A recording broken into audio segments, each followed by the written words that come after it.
Romanos, capítulo 11, versículos 25 ao 27. Mas antes de procedermos com a leitura, vamos mais uma vez à presença de Deus em oração, suplicando ao Senhor por sua palavra que será pregada. Oremos. Senhor Deus, nos encontramos mais uma vez, Senhor, em tua presença, com a tua palavra aberta em nossas mãos e com o Espírito, Senhor, necessitado do teu alimento, do alimento que provém da tua verdade e que nos enche, fortalece a alma. Senhor Deus, reconhecemos que não somos dignos de tamanho favor teu para conosco, mas suplicamos a tua graça e a tua misericórdia para que nos ensine nessa manhã acerca da tua verdade e que a tua verdade, Senhor, que é poderosa, nos transforme, nos purifique, Senhor, para a honra e a glória do teu santo nome. Afasta de nós as dispersões. Ó Espírito Santo, ilumina-nos para não apenas compreender, mas apreender, guardar em nosso coração a tua verdade, para praticá-la, Senhor, no nosso dia a dia, de modo que o teu nome seja louvado. Nos livra do mal, Senhor, em nome de Jesus. Amém e amém. Romanos 11, 25 ao 27. Porque eu não quero, irmãos, que ignoreis este mistério, para que não sejais sábios em seus próprios conceitos, que endurecimento ocorreu em parte a Israel, até que tenha entrado a plenitude dos gentios. E assim todo Israel será salvo, como está escrito: virá de Sião o libertador, e desviará de Jacó as impiedades. E este será o meu pacto com eles, quando eu tirar os seus pecados. Meus queridos irmãos, o texto que nós acabamos de ler nos mostra que o apóstolo Paulo dá continuidade à sua argumentação, aquela que ele já havia iniciado desde o versículo de número 15, junto aos gentios, acerca do perigo que eles corriam de adotar determinadas conclusões equivocadas que os conduzissem a um tipo de vanglória, a um tipo de soberba e até mesmo orgulho devido ao fato de terem sido alcançados por Deus. Enquanto aqueles que se chamavam de o povo de Deus, e nesse caso uma referência aos judeus, estavam sendo rejeitados por recusarem-se a crer no Evangelho e em Cristo. Lembre-se que, por meio de duas analogias, ou melhor, duas ilustrações, uma natural e outra de um princípio da lei cerimonial, Paulo, então, faz duas advertências a eles. Se você observar aí na sua Bíblia, você vai ver que dos versículos 18 a 21, ele diz: não te glories, pois não és tu quem sustentas a raiz, mas a raiz é quem sustenta a ti. Ou seja, a salvação foi quem alcançou vocês e não vocês a ela. Por isso, prossegue Paulo, não te ensoberbeças, pois se não foram poupados os ramos naturais, também não poupará a ti. Meus queridos, observem que Paulo os lembra que a salvação deles foi uma ação graciosa e sobrenatural da parte de Deus. Afinal, a oliveira, e nesse caso a oliveira aqui suscitada dentro dessa ilustração que o apóstolo Paulo nos dá, é uma referência nítida a Israel.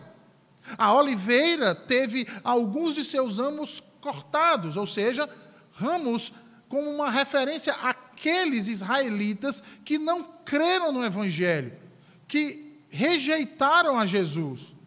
Enquanto, por outro lado, a partir da rejeição deles, outros então foram enxertados. E esses que foram enxertados é uma referência clara aos gentios, ou seja, aqueles que não eram povo, mas que agora se tornaram povo. Ou seja, meus queridos, a salvação havia chegado para os gentios, mas não como naquela estrutura judaica veterotestamentária, mas sim em uma nova estrutura, e nessa nova estrutura neotestamentária, os judeus foram excluídos, mas não porque havia passado aquele tempo e eles falharam em cumprir o que deveriam ter cumprido, mas tão somente porque não creram naquele acerca de quem lhes havia sido revelado primeiro. Perceba que é pelo fato de não terem crido que eles foram cortados. Por isso, ele diz então a sua segunda advertência nos versículos aí 22 a 24. Veja aí quando ele diz: considerai, pois, a bondade e a severidade, doutra sorte, tu também serás cortado. Então, meus irmãos, vejam, os judeus possuíam a verdade. O próprio Paulo já havia dito anteriormente que a eles foram entregues os oráculos de Deus. Cristo, então, na plenitude do tempo, chega a eles, e eles o que fazem? Eles o rejeitam. Por isso, então, são cortados. No entanto, se os judeus não se mantiverem na incredulidade, diz o apóstolo Paulo, poderão ser novamente enxertados. Assim como os gentios, se não permanecerem nele crendo, como aqueles de outrora, poderão ser cortados. O que Paulo está dizendo aqui, meus irmãos, é que assim como nós éramos por natureza ramos de uma azambujeira ou de uma oliveira brava, cujo fruto não serve para nada, mas contra a natureza, ou seja, sobrenaturalmente fomos enxertados na oliveira boa, o que então dizer daqueles ramos que já pertenciam a ela? Acaso não poderiam ser novamente enxertados em sua oliveira natural? É sobre isso então que ele vai tratar nos versos subsequentes.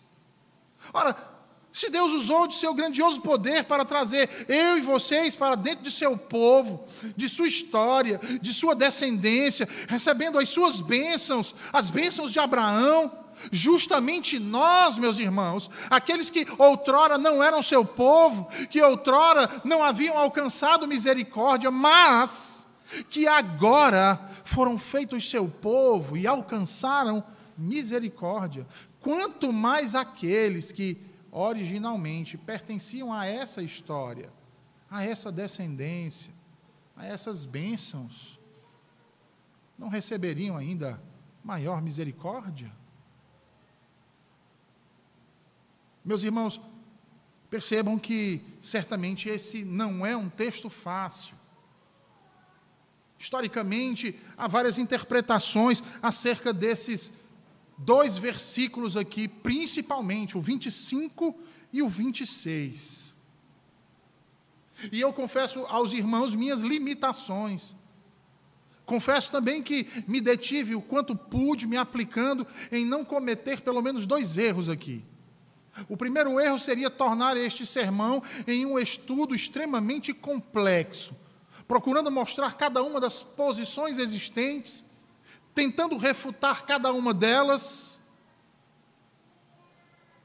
O segundo erro seria passar adiante sem tornar relevante o conteúdo aqui revelado a nós desse texto e de seu significado, ignorando assim as dificuldades e menosprezando a riqueza da revelação contida aqui. Dessa forma, meus queridos, eu o convido, assim como fez o apóstolo Paulo, para dar a devida atenção e importância àquilo que o Espírito tem a nos revelar nesse texto, nessa manhã. Façamos isso então, lendo novamente o versículo de número 25.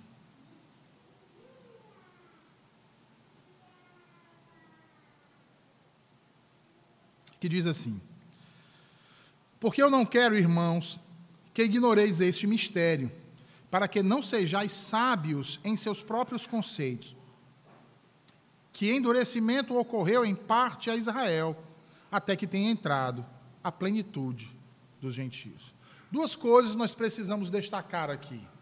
A primeira, a suma importância do mistério que está sendo revelado.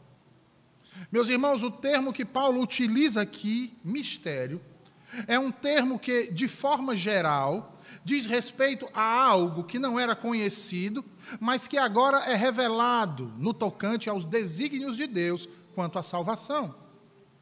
É preciso tomar cuidado para que você não confunda esse termo aqui, utilizado nas Escrituras, com o significado que geralmente se atribui ao termo em nossa língua, como se fosse uma referência a algo que nós não conseguimos entender. Ou seja, um tipo de conhecimento existente, mas que é ininteligível ou não decifrável. O termo é usado aqui, meus irmãos, especificamente no sentido de que algo fora revelado e dessa forma veio então a ser conhecido e comunicado. É como a ilustração da sala escura de uma casa iluminada por uma lamparina e uma outra iluminada por uma lâmpada elétrica. Sendo assim, saindo então do cômputo geral do termo para o específico, nós temos aqui e em outras passagens das Escrituras que o termo mistério utilizado aqui por Paulo diz respeito ao Evangelho.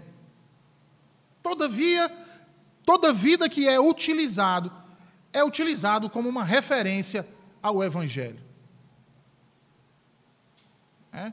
E aí, parafraseando um colega de ministério,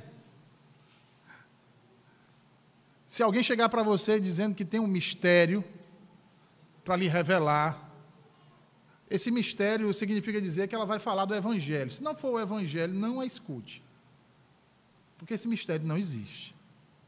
O mistério que é tratado nas Escrituras diz respeito ao Evangelho. Evangelho, meus irmãos. Veja, sempre que as Escrituras nos falam de mistério, falam do Evangelho e todas as suas doutrinas. Doutrinas e conhecimento esse que não pode ser alcançado pela razão humana, mas por meio da revelação de Deus, ocultas outrora, como no Antigo Testamento, mas reveladas agora na pessoa de Cristo, registrada nas páginas do Novo Testamento. Você quer ter uma prova disso? Abra sua Bíblia em Efésios capítulo 3, versículos 1 ao versículo 6. Efésios 3, versículo 1 ao versículo de número 6.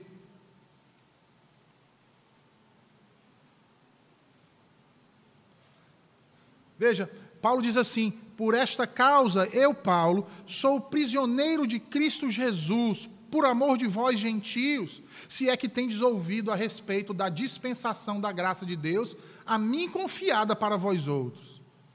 Versículo 3, preste atenção aí.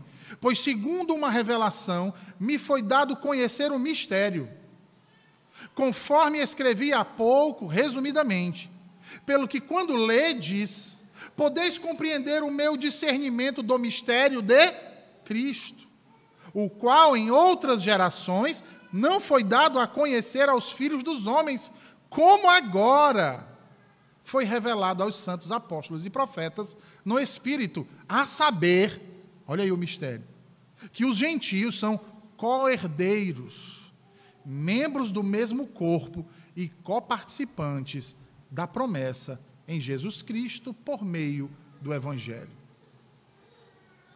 Ah, pastor, mas o senhor está tomando o todo só por um texto. Vá para 1 Timóteo capítulo 3. Veja aí o que Paulo escreve ao seu filho amado Timóteo, no capítulo 3, versículos 14 ao 16, já ali próximo ao final do capítulo de número 3. Veja aí. 1 Timóteo, capítulo 3, versículo 14 ao 16. Paulo diz assim: escrevo-te estas coisas, esperando ir ver-te em breve, para que, se eu tardar, fiques cientes de como se deve proceder na casa de Deus, que é a igreja do Deus vivo, coluna e baluarte da verdade. Evidentemente, grande é o mistério da piedade. 2 pontos. Que mistério é esse? Retrucaria Timóteo. Que mistério da piedade é esse, Paulo? Veja o que Paulo diz: aquele que foi manifestado na carne, foi justificado em espírito, contemplado por anjos, pregado entre os gentios, crido no mundo, recebido na glória.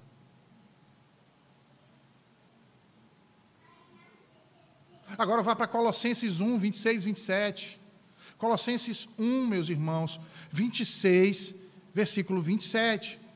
Veja aí o que diz, mais uma vez, o apóstolo Paulo acerca de mistério, agora escrevendo aos crentes de Colossos.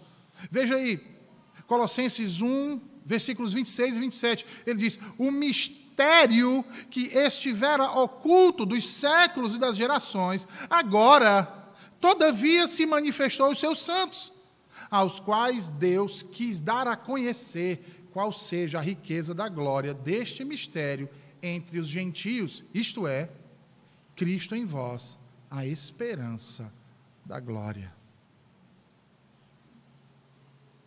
Agora, meus irmãos, volte para a Epístola aos Romanos, só que volte para o capítulo 1, e perceba aí o porquê que mistério nas Escrituras diz respeito ao Evangelho. Veja aí, Paulo deixa isso muito claro nos primeiros versículos, quando ele escreve aos Romanos. Está lá, é o primeiro pressuposto dele.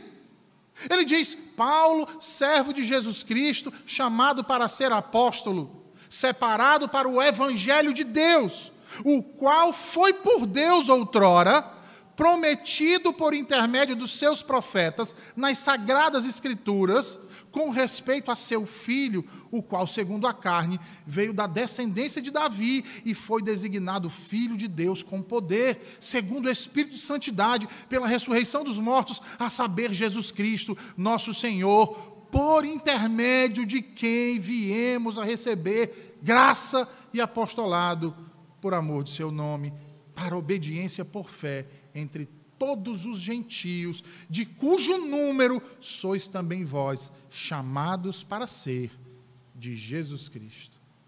Veja aí, irmãos, vejam aí a razão para que a revelação desse mistério que Paulo aponta aqui no versículo de 25, seja algo tão sublime, seja algo tão grandioso para os seus leitores.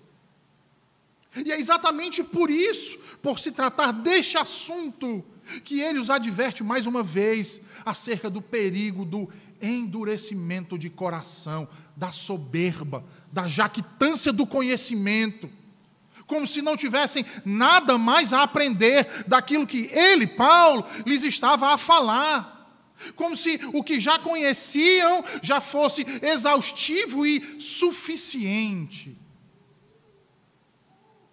Observe que esse terrível mal da presunção, meus irmãos, conduz o homem à vanglória, ao louvor de si mesmo. Observe que essa é uma característica bem notável por parte daqueles que rejeitaram o Evangelho, dos judeus que não creram em Jesus Cristo como o Messias.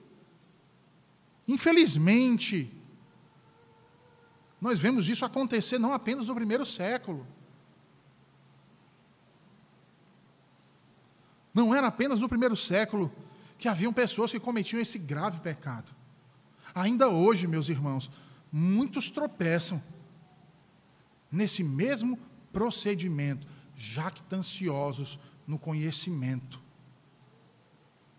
Acham que já conhecem de tudo e que ninguém pode lhes acrescentar mais nada.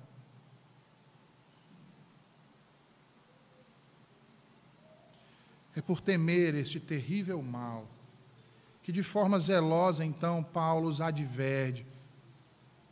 E os adverte de modo incisivo. para que prestem atenção nisso que está sendo falado.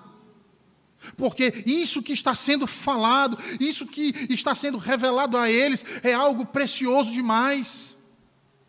É uma riqueza incomparável, meus irmãos.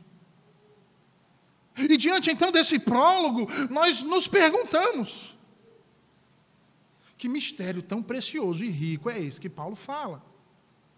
E a resposta ele nos dá na parte B do versículo 25, que é o nosso segundo destaque aqui.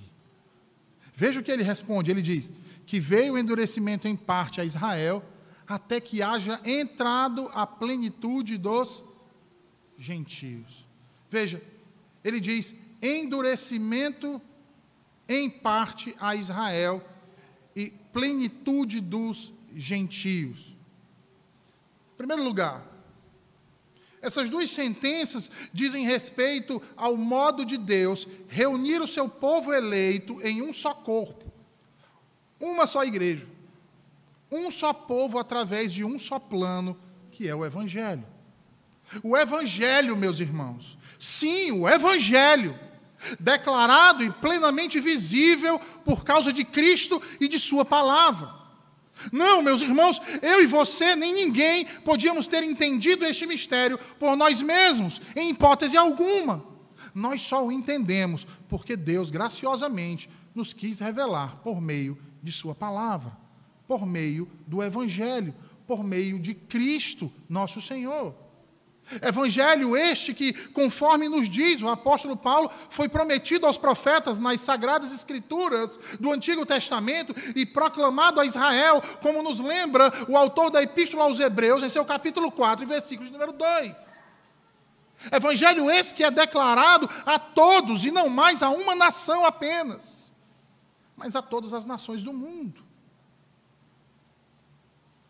O modo com o qual Deus reúne o seu povo é um mistério, irmãos. Um mistério, tanto para judeus quanto para gentios, mas que agora nos é revelado. Veja, a parte B do versículo 25 tem suscitado muitas discussões e muitos problemas interpretativos, principalmente por causa de dois termos gregos traduzidos aqui por em parte e até que. No caso do primeiro termo, em parte, ou apómeros, muitos estudiosos vão interpretá-lo como um indicativo temporal aqui. Israel experimentou um endurecimento por um tempo, ou seja, experimentou um endurecimento temporal. Defesa essa, inclusive, de um grande nome a quem eu tenho alta estima. No entanto, meus irmãos, esse entendimento, ele não encontra respaldo no Novo Testamento. E aí, meus queridos, sem querer ser presunçoso, muito menos arrogante, eu faço uso das palavras do Dr. Palmer Robertson, parafraseando e juntamente com ele, asseverando que tal significado para apómeros, em parte, é improvável de acontecer em qualquer parte do Novo Testamento. O que, na verdade, essa expressão em parte declara é que um endurecimento parcial aconteceu a Israel, ou melhor, eu prefiro essa tradução, que uma parte de Israel foi endurecida. Logo, o termo em parte não se refere ao grau de endurecimento, nem ao tempo de endurecimento, mas ao fato de que nem todos em Israel foram endurecidos. Lembremos que o apóstolo Paulo nos fala do remanescente, que foi salvo. E como nós lemos hoje aqui no texto de Atos dos Apóstolos, capítulo 21, em que chegou o relato de que milhares de judeus estavam crendo no Evangelho, crendo em Jesus Cristo. Logo, meus irmãos, o endurecimento de Israel é parcial e não total. É nesse sentido que o termo aqui é utilizado. Observe que esse entendimento ele vai se harmonizar ao que Paulo está dizendo nos versículos 7 e no versículo 17. Portanto, essa expressão grega, de maneira nenhuma, fornece uma base exegética para a ideia de que Deus pretende iniciar uma atividade salvífica especial em Israel no momento futuro. Talvez os defensores disso se utilizem de outro texto, mas desse eles não podem utilizar. Exegeticamente, não há base nenhuma. Agora, então, eu convido você a se dirigir ao segundo caso. O termo aqui utilizado, até que. Nessa expressão aí, que veio o endurecimento em parte em Israel, até que haja entrado a plenitude dos gentios. Veja, se nós lermos rapidamente a expressão, até que haja entrado a plenitude dos gentios, ou seja, a sentença completa, se você lê rapidamente aí, leia aí de novo aí, porque eu não quero, irmãos, que ignoreis este mistério, para que não sejais sábios em seus próprios conceitos, que endurecimento ocorreu em parte a Israel, até que tenha entrado a plenitude dos gentios. Veja, ao ler superficialmente e rapidamente esse versículo, nós somos levados a presumir que o termo até que implica dizer que o endurecimento de Israel chegará ao fim. Vai chegar num momento do tempo em que vai chegar ao fim. E quando isso vai acontecer? Quando a plenitude dos gentios for concluída. Não é assim? A gente lê rápido e a gente acha que vai acontecer dessa forma, não é?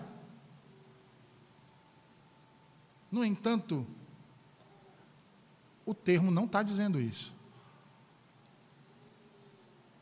Esse entendimento é errado, irmãos. E eu vou dar as razões do porquê nós consideramos errado. Em primeiro lugar, porque o termo simplesmente não pode, de forma autônoma, definir a questão de um futuro distinto para o Israel étnico. Por si só, ele não pode fazer isso. Ele não tem essa força. Em segundo lugar, que o termo utilizado na sentença anterior, e aí prestem atenção nisso que eu vou falar agora. O termo utilizado na sentença anterior, endurecimento. Observe que ele está intrinsecamente ligado à salvação soberana de Deus. A eleição, irmãos. A doutrina da eleição, o mistério da eleição, da salvação de Deus. Que elege alguns em Israel. E os demais são, então, endurecidos. Observe aí, volte aí para o versículo 7, capítulo 11, versículo de número 7. Veja o que Paulo diz aí.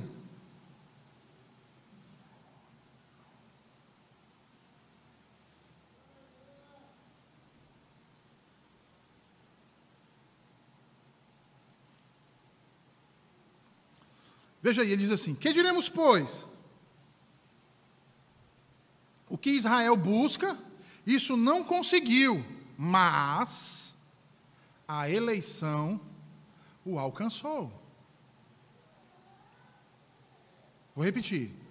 O que é que Paulo diz aí no versículo 7? Que diremos, pois? O que Israel busca, isso não conseguiu. O que é que Israel buscava? Justificação. Não conseguiu, mas a eleição os alcançou. E os mais foram endurecidos. Perceba que na citação que segue esse argumento, Paulo, em vez de manter a forma negativa da asserção, porque ele vai fazer uma citação de Deuteronômio 29, Perceba que, ao invés de manter a forma negativa da asserção, do jeito que está lá em Deuteronômio 29:4, e assim concluir que Deus não deu a Israel mente que entenda, olhos que veja e ouvidos que ouçam, Paulo a transforma em uma afirmativa nos versículos 8 e 10. Veja aí o que ele diz. Ele diz assim: como está escrito, Deus lhes deu espírito de entorpecimento, olhos para não ver e ouvidos para não ouvir até ao dia de hoje. O mais interessante é a citação que ele faz de Davi, no versículo 9. Veja aí, ele diz: torne-se-lhes a mesa em laço e armadilha, em tropeço e punição, escureçam-se-lhes os olhos para que não vejam, e fiquem para sempre encurvadas as suas costas. Observe os termos que Paulo cita no versículo 7, meus irmãos. Que diremos, pois? O que Israel busca, isso não conseguiu, mas a eleição o alcançou, e os mais foram endurecidos. Perceba que o endurecimento que acontece com parte de Israel está totalmente de acordo com o princípio histórico da eleição e da reprovação, citados ou suscitados aqui por Paulo no versículo de número 7. Além disso, meus irmãos, há inúmeras outras passagens nas Escrituras que nos mostram essa mesma realidade. Por acaso você já esqueceu do caso de Faraó, no qual vimos que as Escrituras testemunham que o endurecimento de seu coração é tanto uma ação humana, portanto propriamente sua, porque é incrédulo, quanto também uma ação divina, como juízo de Deus. Portanto, meus irmãos, o endurecimento de coração dos israelitas em Romanos 11 diz respeito não apenas à condição de seus corações, mas ao próprio ministério da eleição soberana de Deus, que graciosamente quebranta o coração daqueles que elege, e de forma justa endurece o coração dos que não foram eleitos.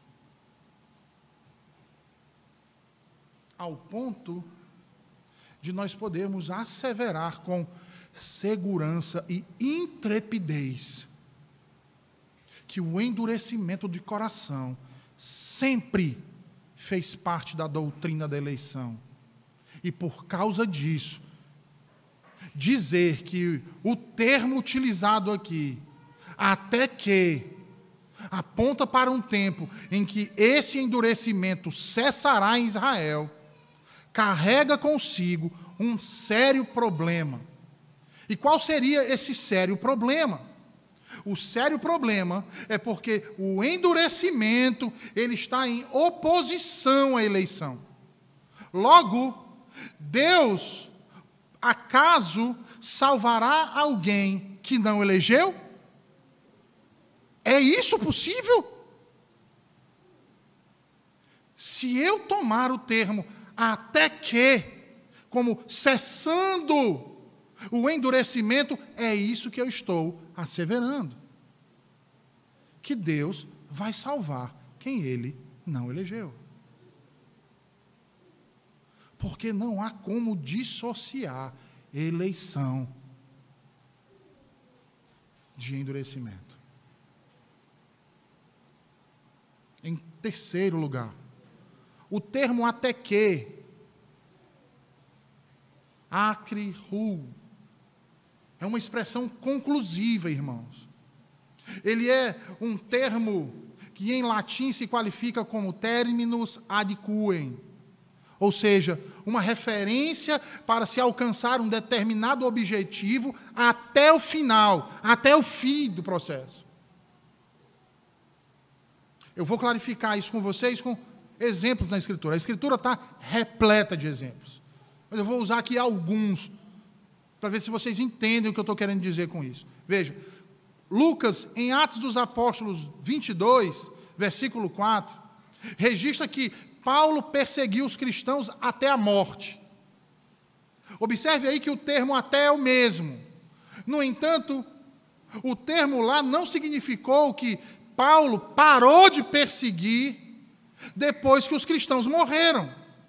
Nós sabemos que cristãos foram mortos e que Paulo continuou a persegui-los.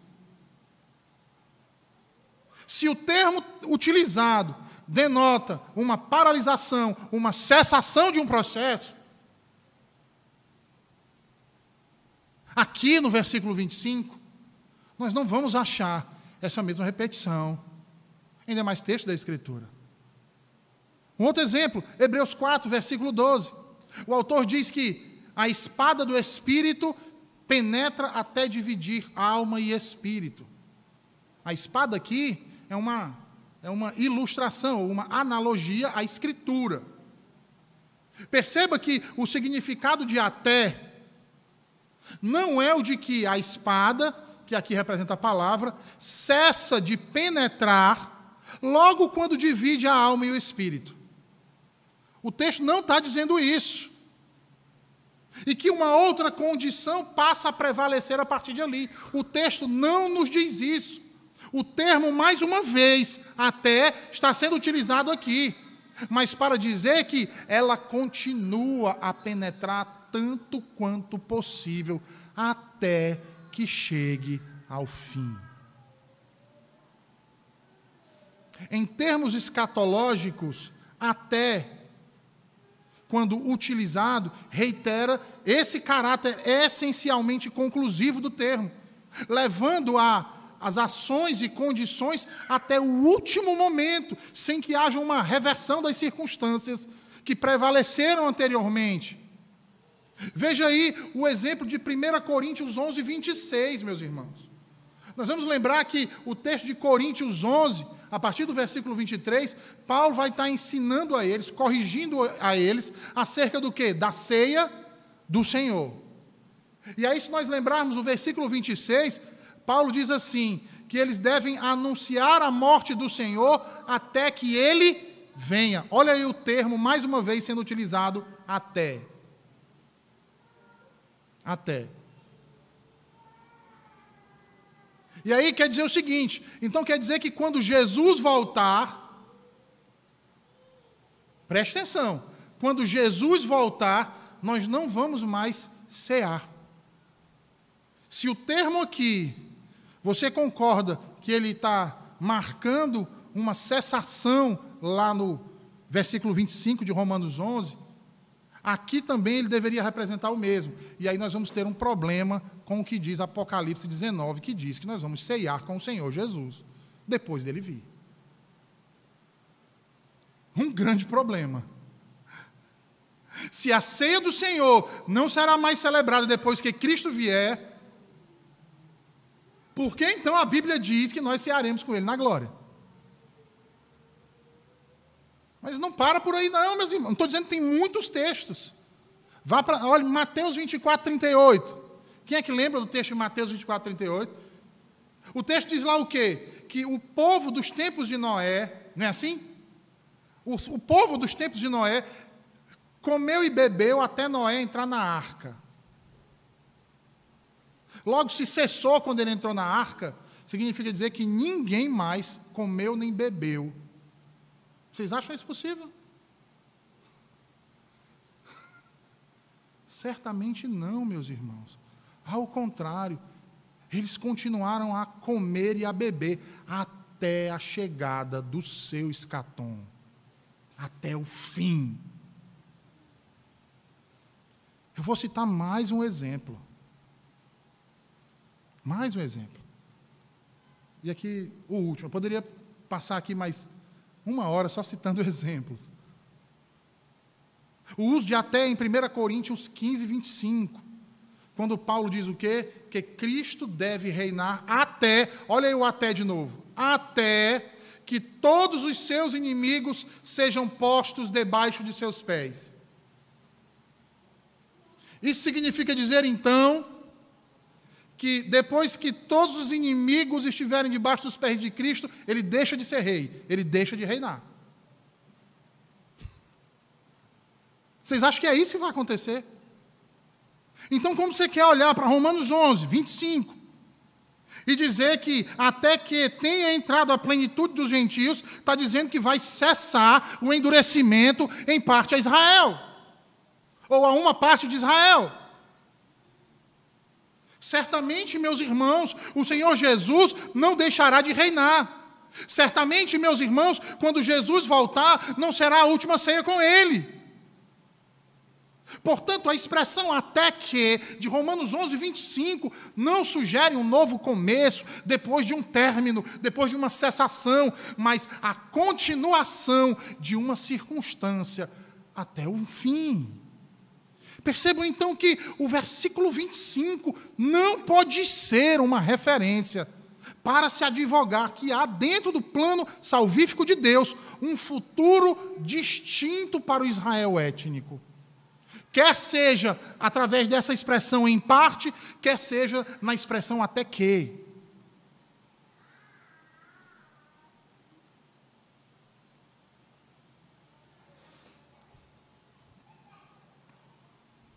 E é por isso então que ele vai concluir o que ele está argumentando aqui nos versículos subsequentes. Veja aí o versículo 26 e 27 então. Eita, outra gigante. Eu acho que essa ainda é mais difícil do que a outra. E assim todo Israel será salvo, como está escrito. Veja, eu vou ler de novo 25, para que os irmãos tenham a compreensão do todo. Porque eu não quero, irmãos, que ignoreis este mistério, para que não sejais sábios em seus próprios conceitos, que endurecimento ocorreu em parte Israel, até que tenha entrado a plenitude dos gentios, e assim todo Israel será salvo, como está escrito, virá de Sião o libertador, e desviará de Jacó as impiedades, e este será o meu pacto com eles, quando eu tirar os seus pecados. Bem, a maioria dos teólogos, e aí a gente sabe que a maioria é dispensacionalista, vai interpretar que o texto dos versículos 25 e 26, que trata do endurecimento de parte de Israel até que haja entrada a plenitude dos gentios, diz respeito a uma condição temporal que será removida no futuro e assim Deus salvará todo o Israel étnico. Eles vão dizer que Deus tem um plano especial para Israel e que esse texto comprova isso. Porém, meus irmãos, como nós vimos, o texto não está comprovando nada disso. Porque quando nós olhamos para o endurecimento, inegavelmente presente nesse texto, nós percebemos que este se encontra em contraste direto com a salvação futura. Ora, como nós vimos, o apóstolo Paulo apresenta a eleição em oposição ao endurecimento. Como ele pode agora associar salvação e endurecimento? Veja, os eleitos são salvos e os não eleitos são endurecidos. No entanto, se o endurecimento será retirado em um determinado tempo, isso implica dizer que não eleitos também serão salvos. Pergunta. Como então resolver esse problema? Em primeiro lugar, nós resolvemos a questão aqui, eliminando qualquer tipo de interpretação errônea acerca do versículo 26, que diz, e assim todo Israel será salvo. Paulo, percebam, ele usa de um advérbio de modo, hultos, ou hultos, que significa, na verdade, desta forma, ou desse jeito. Ora, um advérbio modal, meus irmãos, de acordo com o estudioso grego Dan Wallace, busca ressaltar a maneira pela qual a ação verbal ocorre e não o tempo em que ela ocorre.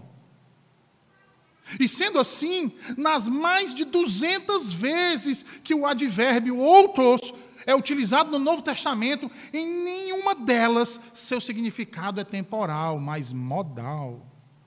Logo, o que está sendo dito aqui é que todo Israel será salvo desta forma, deste modo.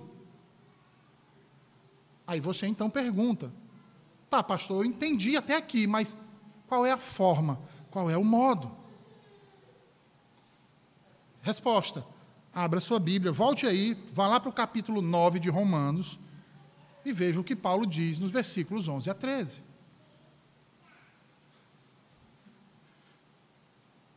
Romanos capítulo 9, versículos 11 a 13.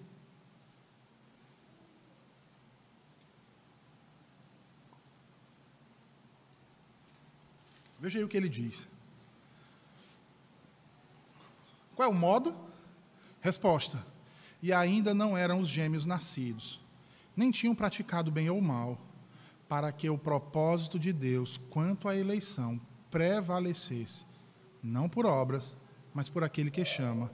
Já fora dito a ela: o mais velho será servo do mais moço, como está escrito: amei a Jacó, porém odiei a Esaú. Esse é o modo, meus irmãos, da salvação. É assim que acontece a salvação. Os eleitos são salvos. Os endurecidos são réprobos. Mas veja, por acaso não foi sempre assim? Será que Deus salvou alguém de outro modo que não por esse? Onde as Escrituras testemunham isso? Como é que Israel foi salvo no passado, irmãos? Como é que Israel foi salvo no presente, aqui no primeiro século? Logo, como é que Israel vai ser salvo no futuro? Qual é a outra forma de salvação que as Escrituras nos revelam? A salvação, meus irmãos, sempre foi graciosa, mediante a ação soberana de Deus através da eleição realizada por meio de Jesus Cristo. Por meio de Jesus Cristo. Então, resolvido esse primeiro problema aqui, vamos agora ao segundo problema aqui no versículo 26. Que é definir o que é esse todo Israel citado aqui por Paulo. E aí você vai perceber que esse termo, todo Israel, eu separei aqui 5, tá? 5 das inúmeras posições diferentes de interpretação acerca de todo Israel. A primeira delas diz que essa expressão se refere a todos os descendentes étnicos de Abraão. Em segundo lugar, ela se refere a todos os descendentes étnicos de Abraão vivos, quando Deus iniciar sua obra especial entre o povo judeu. Terceira posição, diz que esse termo é uma referência à massa, ou pelo menos à grande maioria dos judeus vivos na época, de uma atividade especial de salvação de Deus. Quarta, que essa expressão, todo Israel, trata-se de uma referência a todos os israelitas que estiverem dentro da comunidade de Israel. E aí vai ser muito bom, viu? Porque se Jesus for voltar agora, basta você se circuncidar e fazer parte de uma congregação judaica que você vai ser salvo. Basta isso. Agora também, se ele não vier e você morrer, já era. Em quinto lugar, a quinta posição, tem outras, viu, irmãos? Que a referência aqui de todo Israel é uma referência ao Israel de Deus, que é formado tanto por gentios quanto por judeus, e que juntos, então, constituem a igreja de Cristo, a igreja de Deus. Qual é o problema com a maioria dessas posições, meus irmãos? Que a maioria delas cai facilmente. Você quer ver as primeiras? As primeiras caem diante de uma realidade muito simples e que às vezes a gente fica cego para enxergar aquilo que está diante dos nossos olhos. Por exemplo, o que a primeira interpretação diz? Que a expressão todo Israel refere-se a todos os descendentes étnicos de Abraão. Quem é descendência de Abraão, em todos os tempos, é descendência de Abraão. Não deixou de ser. Até porque a Bíblia diz que o nosso Deus é um Deus de vivos, não é? Então, todos eles vão ser salvos. Qual é o problema com essa posição, meus irmãos? É que qual é a parte que as Escrituras garantem uma segunda chance de salvação depois que a pessoa morre? Onde é que está na Bíblia dizendo isso? A pessoa já morreu. Não, mas ela vai ter uma segunda chance para ser salva.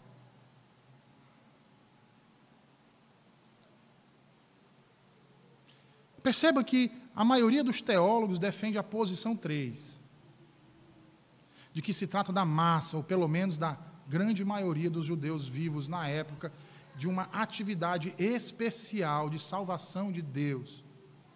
Né? Porém, essa também possui grandes dificuldades, meus irmãos. Por que ela possui grandes dificuldades, reverendo? Por exemplo, como é que eu concilio a expressão todo, porque ele está dizendo aqui, todo o Israel.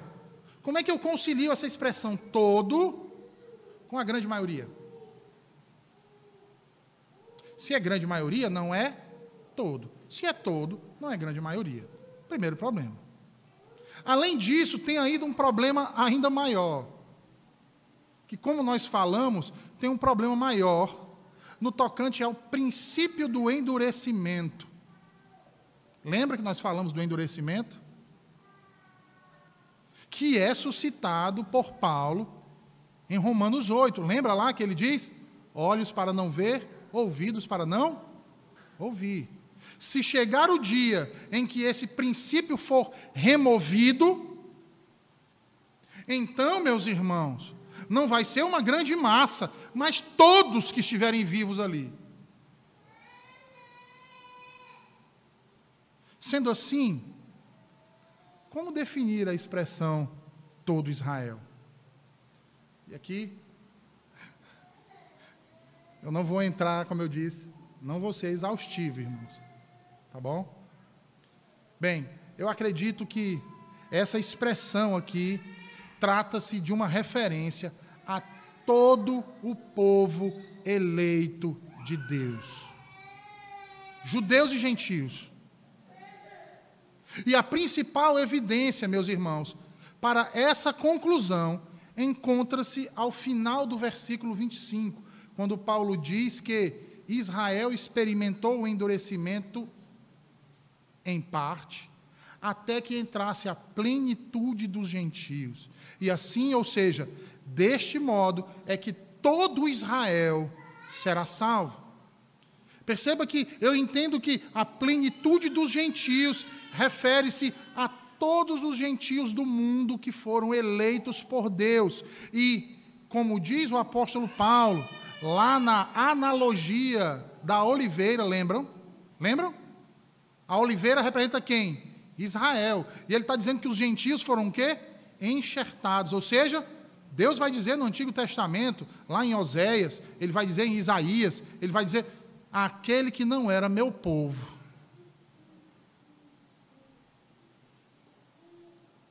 Passou a ser o quê? Povo de Deus. Lembra?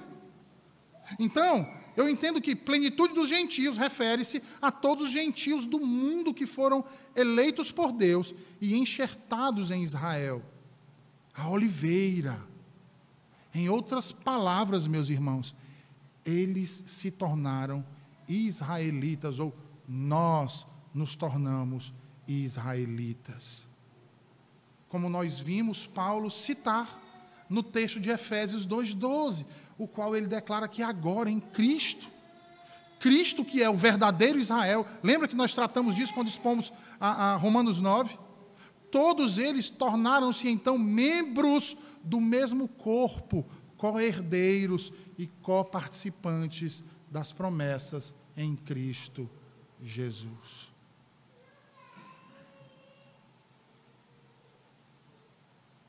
O Evangelho, irmãos. O Evangelho é que faz isso. O Evangelho. Todos nós somos frutos da graça eletiva de Deus. Por isso, meus irmãos, é que nós devemos prestar maior atenção naquilo que Deus nos revela. Todos nós somos frutos da graça eletiva de Deus. É interessante porque dificilmente nós paramos para pensar no que isso significa. Se você parar para pensar um pouco nessa analogia que Paulo faz aqui da oliveira e do enxerto dos ramos de oliveira brava, de uma zambujeira, cujo fruto que ela produz não serve para nada. E que isso é uma referência a mim e a você. Mas que Deus, meus irmãos, teve o cuidado de nos tirar daquela raiz corrupta, ruim,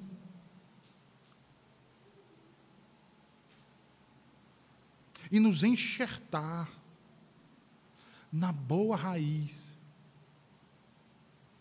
para nos alimentar da sua seiva e nos incorporar como plenamente seus, ao ponto de sermos nele, irmãos, um só corpo,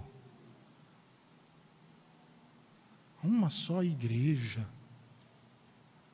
um só povo,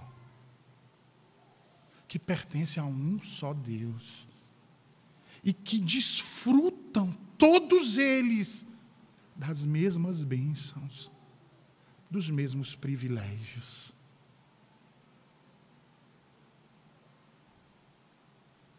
Paulo então conclui, através de uma citação de Isaías 59, 20 e 21, seguida de Jeremias 31, 33 ao 34. Ele conclui a sua argumentação dizendo: todo Israel será salvo, como está escrito. Virá de Sião.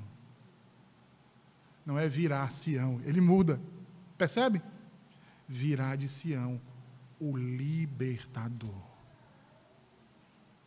E ele apartará de Jacó. Por que Jacó?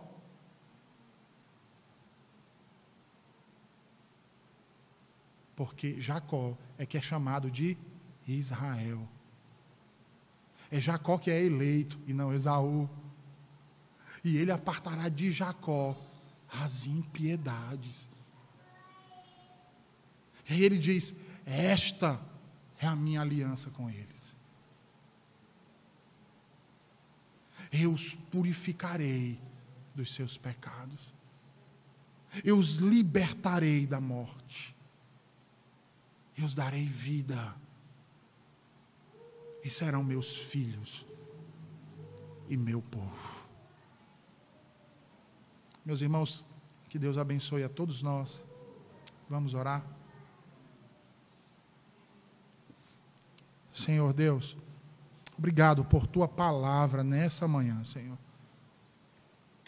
Obrigado, Senhor, por dirimir tantas dificuldades, mas nos mostrar, Senhor, a tua verdade, a tua preciosa e maravilhosa verdade aos nossos corações. De que não somos dignos, Senhor, de sermos chamados teu povo, mas aprove a ti, para a glória do teu santo nome, nos chamar e nos reunir, Senhor, a nos adotar, cuidar de nós, nos justificar, nos salvar, Senhor. Dá-nos cada vez mais um coração grato e humilde na tua presença. Que não venhamos a nos esquivar, Senhor, da ordem que tu nos deste. testemunhar da tua verdade. Daqueles que tu chamaste para proclamar o teu evangelho, proclamar com intrepidez, Senhor, a tua verdade, para que o teu nome seja glorificado. Ajuda-nos, Senhor, a viver essa tua verdade, em nome de Jesus. Amém.